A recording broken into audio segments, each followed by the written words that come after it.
आज हम लोग क्लास 9th का एक चैप्टर स्टार्ट करने जा रहे हैं। चैप्टर नंबर है 12, स्टैटिस्टिक्स बोलते हैं और हिंदी में इसको कहते हैं सांख्यिकी। सांख्यिकी में होता क्या है, सबसे पहले हमें समझना होगा ये सांख्यिकी आंकड़े क्या होते हैं। लिखा हुआ आपके सामने, ऐसे संख्यात्मक तथ्य या प्रेक्षण जिनका संग्रह किसी पूर्व निर्धारित उद्देश्य को ध्यान में रखकर किया जाता है, सांख्यिकी आंकड़े कहलाते हैं। जैसे सरकार कई ऐसे आंकड़े एकत्रित करती है, साक्षरता संबंधी आंकड़े हो गए और देश की जनसंख्या संबंधी आंकड़े हो गए, जाति जनगणना होती है, कक्षा में छात्रों या छात्राओं की संख्या, उनकी जातियों से संबंधित आंकड़े होते हैं। अब ये आंकड़े एकत्रित क्यों किए जाते हैं? इन आंकड़ों को एकत्रित करने का उद्देश्य नीचे लिखा हुआ है। आंकड़ों का अध्ययन करके उपयोगी सूचना प्राप्त करना और भविष्य के संबंधित परिणामों का अनुमान लगाना और उस हिसाब से आगे की योजनाएं बनाना, ये होता है मुख्य रूप से इसका उद्देश्य। क्लास 9th में हमें सांख्यिकी में क्या क्या पढ़ना है? 3 चीजें हमारे कोर्स में है मुख्य रूप से। सबसे पहले तो हमें एक तो दंड आलेख सीखना है। आंकड़ों का आलेखीय निरूपण कैसे किया जाएगा, इन आंकड़ों का आलेखीय निरूपण करने की बहुत सारी विधियां हैं। आपके सिलेबस में 9th क्लास के सिलेबस में अब मुख्य रूप से 3 चीजों में पढ़ना है आपको। ये पहला आपको जो पढ़ना है वो है दंड आलेख।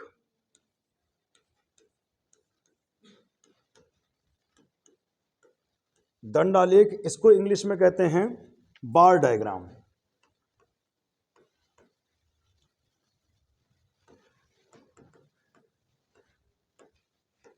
दूसरा होता है आयत चित्र।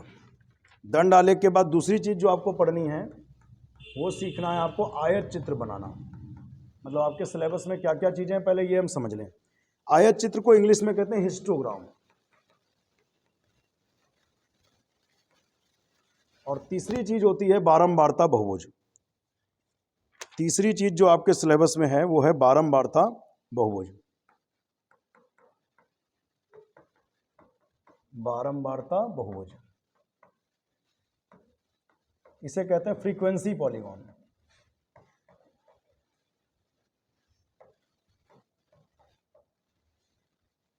पॉलीगॉन मतलब जानते ही हो, पॉलीगॉन का मतलब होता है बहुभुज और फ्रीक्वेंसी का मतलब होता है बारंबारता। तो आपके सिलेबस में मुख्य रूप से 3 चीजें हैं 9th क्लास में। एक तो दंड आलेख, दूसरा आयत चित्र और तीसरा बारंबारता बहुभुज। अब ये कैसे बनते हैं, इनके लिए हम लोग क्वेश्चंस की सहायता से इसे हम लोग सॉल्व करेंगे, क्वेश्चंस की सहायता से समझेंगे। तो एक्सरसाइज 12.1 का पहला क्वेश्चन हम लोग नोट करने जा रहे हैं। पहला क्वेश्चन देखिए क्या है। अब देखिए 12.1 का क्वेश्चन नंबर 1 है। इसमें वर्ग अंतराल दिए गए हैं 0 से 10, 10 से 20, 20 से 30, 30 से 40 और 40 से 50। और ये वाई एक्सिस पर इनकी फ्रीक्वेंसी दिखाई गई है कि 0 से 10 की जो फ्रीक्वेंसी है वो यहाँ तक आया, इसका मतलब 20 है। और 10 से 20 तक जो है इसकी जो बारंबारता है वो 25 है। 20 से 30 में बारंबारता 15 हो गई। 30 से 40 में बारंबारता 10 है और 40 से 50 में जो बारंबारता है वो 20 है। अब हम आते हैं क्वेश्चंस पे। तो पहला क्वेश्चन इन्होंने पूछा है कि वर्ग 0 से 10 की बारंबारता लिखनी है, 0 से 10 की बारंबारता। तो हम ग्राफ में जाएंगे और देखेंगे कि 0 से 10 की बारंबारता कितनी है, जवाब आएगा 20। तो बस ऐसे ही लिखना है वर्ग 0 से 10 की बारंबारता, यहाँ कुछ आंसर लिख देंगे। 0 से 10 की बारंबारता पूछ रहे हैं, कहां पर आकर के रुक गया है, 20 पर।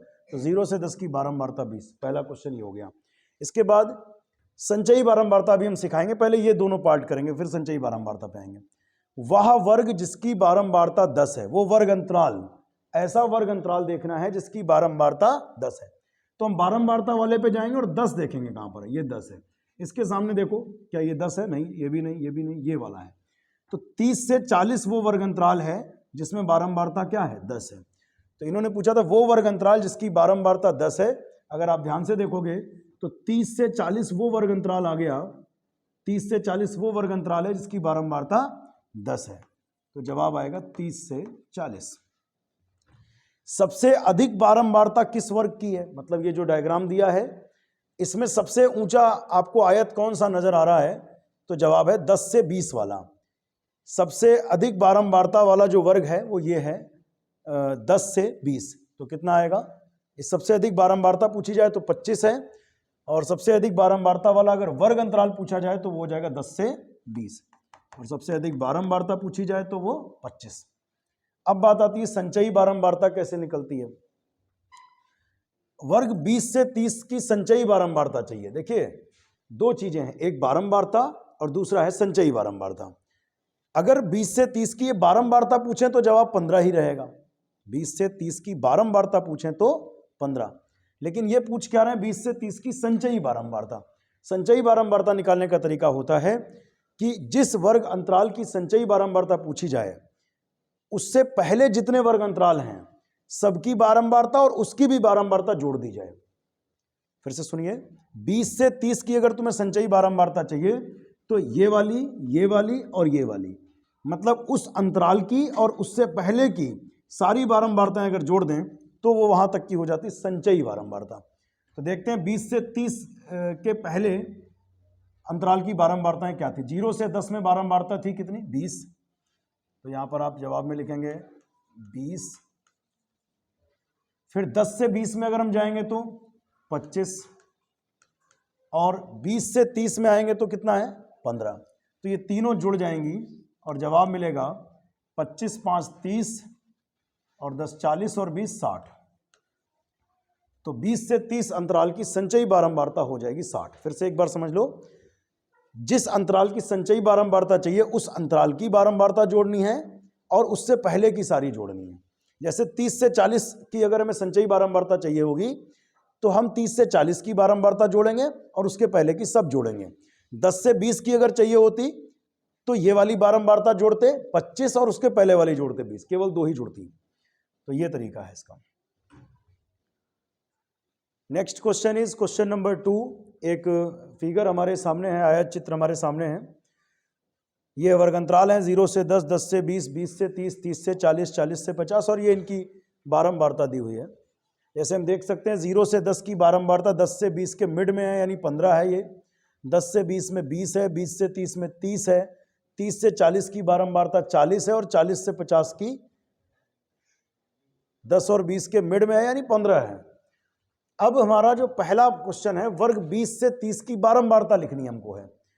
20 से 30 की बारंबारता। अच्छा, इन प्रश्नों में यह भी ध्यान रखना कि बारंबारता कह रहे हैं कि संचयी बारंबारता, दोनों अलग अलग चीजें हैं। इसमें फिलहाल बारंबारता कहा गया है।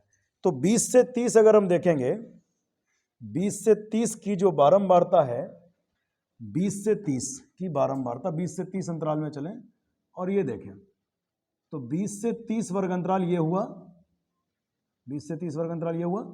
इसकी बारंबारता अगर देखेंगे तो कितनी है, 30 है। तो पहला आंसर हमारा आ जाएगा 30। 20 से 30 की बारंबारता कितनी हो गई, 30। नेक्स्ट क्वेश्चन है 30 से 40 की संचयी बारंबारता। अभी संचयी बारंबारता आपने पिछले पार्ट में भी सीखा था। 30 से 40 की अगर संचयी बारंबारता सीखनी है तो इसकी तो बारंबारता जोड़ेंगे ही और इससे पहले वाली सब जोड़ेंगे। फिर से सुन लो, जिसकी तुम्हें संचयी बारंबारता चाहिए उस वर्ग अंतराल की बारंबारता और उससे पहले की सारी बारंबारताएं हम जोड़ दें तो इस वर्ग अंतराल की संचयी बारंबारता आ जाती है। तो 30 से 40 की संचयी बारंबारता पूछी है, इसलिए 30 से 40 की भी जोड़ेंगे और उसके पहले वाली सब जोड़ेंगे। तो देखते हैं, एक तरफ से 0 से 10 में 15 थी, 15 प्लस इसके आगे वाली देखेंगे तो 20 है, 15 प्लस 20, और उसके आगे की देखेंगे तो 30 है, और फिर 30 से 40 में देखेंगे तो 40 है। तो 30 से 40 की निकालनी, तो 30 से 40 की बारंबारता और उससे पहले की सब बारंबारता जोड़ देंगे। अब इसको अगर देखें तो 40 30 70, और 70 और 20 90, और 10 100 105 105 आ जाएगा। ठीक है, ये आंसर हो गया फाइनल। नेक्स्ट है समान बारंबारता वाले वर्ग। तो इस आयत चित्र में बड़ा आसान होता है, आपको देखना है कौन कौन से बॉक्स ऐसे हैं जो बिल्कुल इक्वल हाइट के दिख रहे हैं। तो क्लियरली दिख रहा होगा इसकी हाइट और ये वाली हाइट सेम है। तो समान बारंबारता वाले वर्ग अगर पूछे जाएं तो 0 से 10 तथा 40 से 50। यहां लिखेंगे 0 से 10 तथा 40 से 50। 0 से 10 और 40 से 50 ये समान बारंबारता वाले वर्ग हैं, और समान बारंबारता है कितनी? 15। अब ये कह रहे हैं कि वो वर्ग अंतराल जिसकी संचयी बारंबारता 35 है, तो आप शुरुआत से जोड़ना शुरू कर दो, जहां पर 35 आ जाए वहीं रुक जाओ। जैसे आपने देखा यहां पर कितना है? 15, इसकी बारंबारता 15 है। 15 के आगे जाएंगे तो अगली क्या है? 20, तो 15 और 20 आपने जोड़कर देखा तो कितना हुआ? 35। तो ये संचयी बारंबारता 35 ही पूछ रहे थे, वो 10 से 20 की है। 10 से 20 वर्ग अंतराल की संचयी बारंबारता क्या होगी? 35 होगी।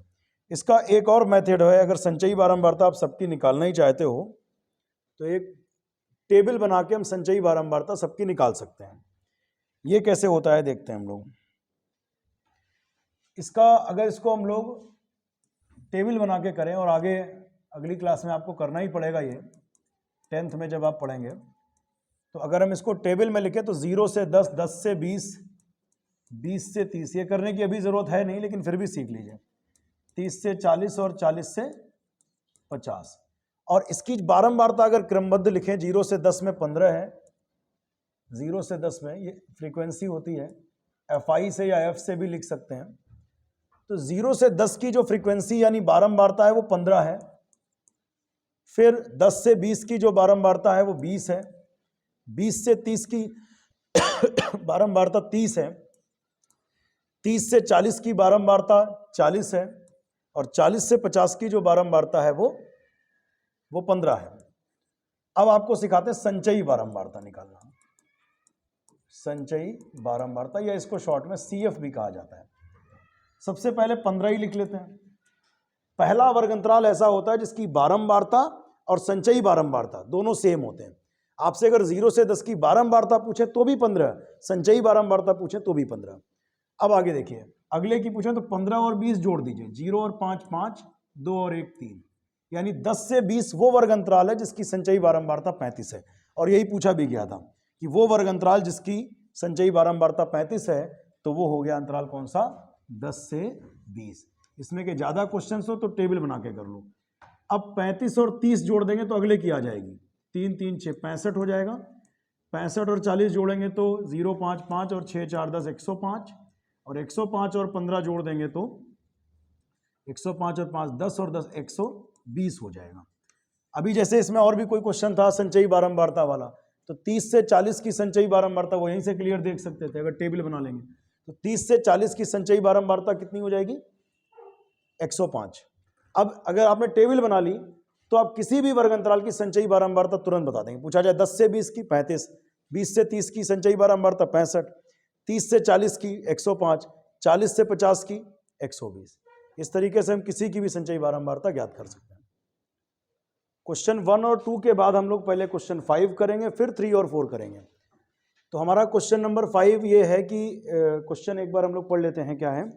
एक राज्य के विधानसभा के चुनाव हुए और उस चुनाव में राजनीतिक पार्टियों द्वारा जीती गई सीटों के परिणाम दिए गए हैं।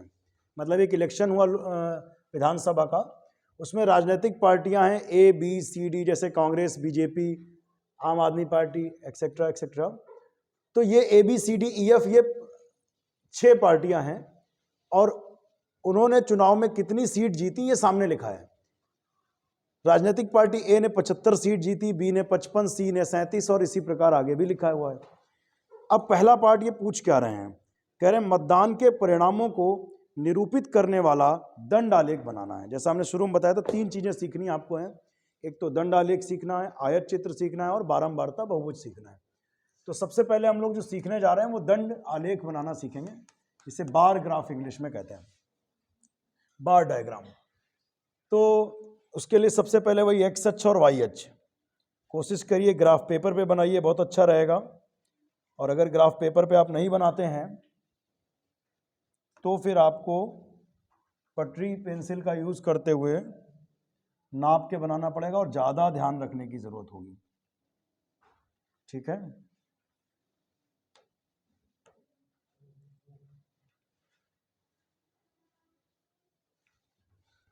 अब देखिए कैसे इसको करने वाले हैं। एक्स अक्ष और वाई अक्ष हम खींच लेंगे। ये हमारा वाई अक्ष हो गया, और एक्स अक्ष खींच लेंगे यहाँ पर।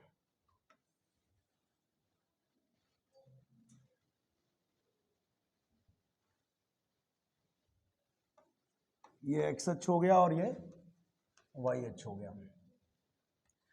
अब इसमें हमें राजनीतिक party A B C D E F मतलब 6 दिखानी है और बारंबारता हमको दिखानी है, मतलब सीट्स दिखानी है। इस पर हम राजनीतिक पार्टी दिखाएंगे एक्स अक्ष पर, तो यहाँ लिख भी देंगे कहाँ पर क्या दिखा रहे हैं। यहाँ लिख दे रहे हैं राजनीतिक पार्टी, इस पर राजनीतिक पार्टी हमारी दिखाई जाएंगी और वाई अक्ष पर हम जीती गई सीटें दिखाएंगे। तो यहाँ पर हम लिख देंगे जीती गई सीटें। तो जीती गई सीट मैक्सिमम हमें कहां तक जाना है ये भी ध्यान रखिए, हमें जाना है 75 तक जाना है। तो 2 रास्ते हैं, आप 10-10 का ले सकते हैं, 10, 20, 30, 40, 50, 60, 70 जितना बड़ा पेपर आपके पास हो, या 5-5 का भी ले सकते हैं। हम यहां पर 10-10 का लेंगे।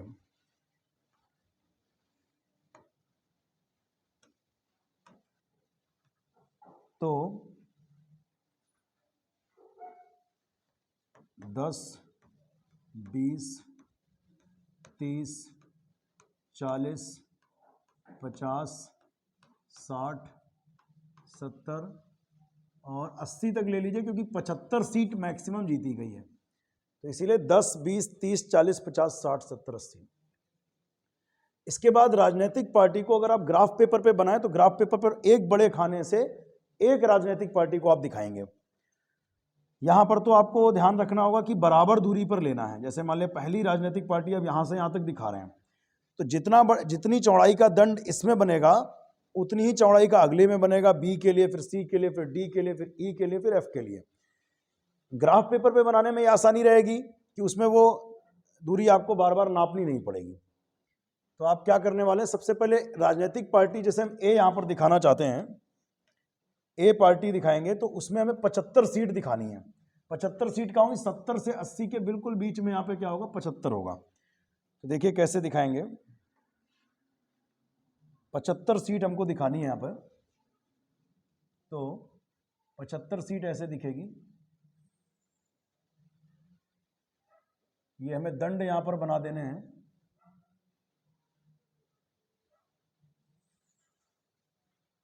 ये हमने राजनीतिक पार्टी कौन सी दिखा दी आपको, ए। राजनीतिक पार्टी ए दिखा दी और ए राजनीतिक पार्टी ने कितनी सीट्स जीती हैं वो यहां से पता चल रहा है, 70 और 80 के बीच में, यानी 75 सीट। ऐसा जब इलेक्शन होते हैं तो आपने देखा होगा न्यूज़ रूम में जब न्यूज़ आती है तो उसमें ये लोग इस तरीके से दिखाते भी हैं। राजनीतिक पार्टी ए ने 75 सीट जीती हुई है। इसके बाद राजनीतिक पार्टी बी ने कितनी सीट जीती है ये देखते हैं हम लोग। राजनीतिक पार्टी बी ने 55 सीट जीती है। तो राजनीतिक पार्टी बी, अब यहां पर जितना भी गैप आप करोगे फिर उतना ही गैप सब में रखना चाहिए, नियम यह है। अगर आपने बीच में एक खाना छोड़ा ग्राफ पर तो फिर A B C D E F सब में एक एक खाना आपको छोड़ना है। और इनकी जो थिकनेस है, जो मोटाई है, वो भी बिल्कुल बराबर रखनी है, आयत की चौड़ाई बराबर रखनी है।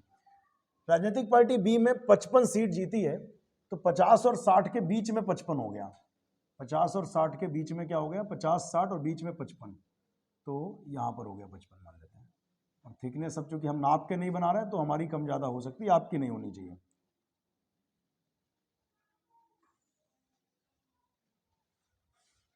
ठीक है, ये राजनीतिक पार्टी कौन सी हो गई, बी।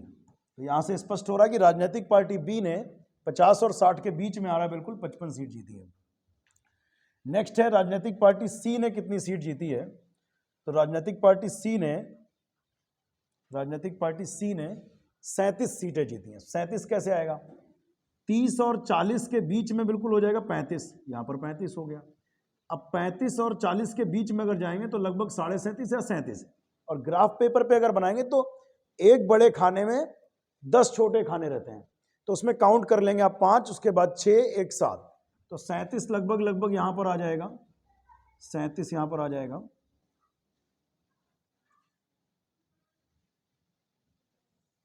ये राजनीतिक पार्टी आपकी हो गई सी।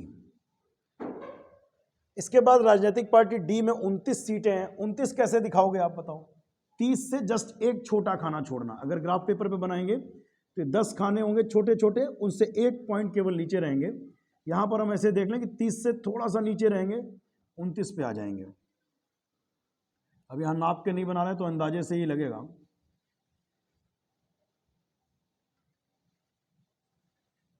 ये अगली राजनीतिक पार्टी हो गई सी और फिर डी। अभी हमें ई और एफ को दिखाना है। तो ई पार्टी ने 10 सीटें जीती हैं, 10 यहां पर है, 10 सबसे नीचे वाला खाना।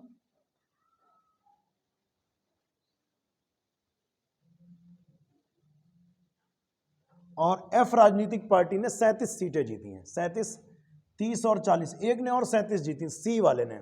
सी राजनीतिक पार्टी ने 37 जीती थी, एफ ने भी 37 जीती, तो इनको बराबर बिल्कुल बना लो।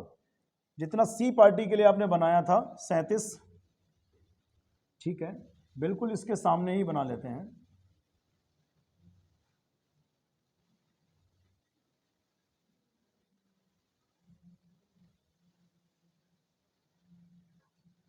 तो ये राजनीतिक पार्टियां हो गई ए बी, ए राजनीतिक पार्टी, बी राजनीतिक पार्टी, सी, डी, ई और एफ। खास चीज का ध्यान ये रखना है, अगर आप ग्राफ पेपर ना यूज कर रहे हो तब आपको ये दूरियां बिल्कुल बराबर रखनी है, और इनके बीच की जो इन दोनों दंड आलेख जो बने हैं इनके बीच की डिस्टेंस भी बिल्कुल सेम रहनी चाहिए। ये दो चीजों का विशेष ध्यान रखना है।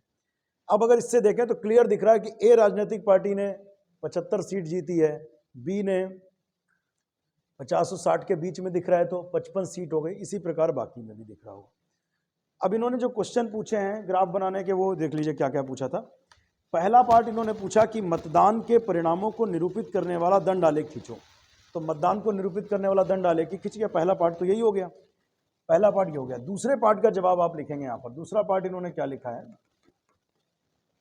इन्होंने कहा कि किस राजनीतिक पार्टी ने अधिकतम सीट जीती है। मतलब आपको ग्राफ देखकर बताना किसने सबसे ज्यादा सीट जीती है। जिसका दंड आलेख सबसे ऊपर तक जाएगा उसने सबसे ज्यादा सीट जीती है। तो इसमें सबसे ऊंचा किसका दिख रहा है, ए का। तो ए ने 75 सीट जीती है। तो लिखेंगे राजनीतिक पार्टी सी ने, राजनीतिक पार्टी ए ने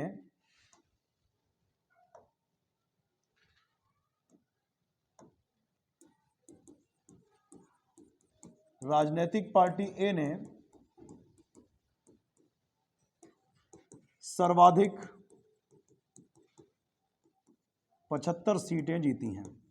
वैसे ये काम तो हम लोग बिना ग्राफ देखे भी कर ही सकते थे।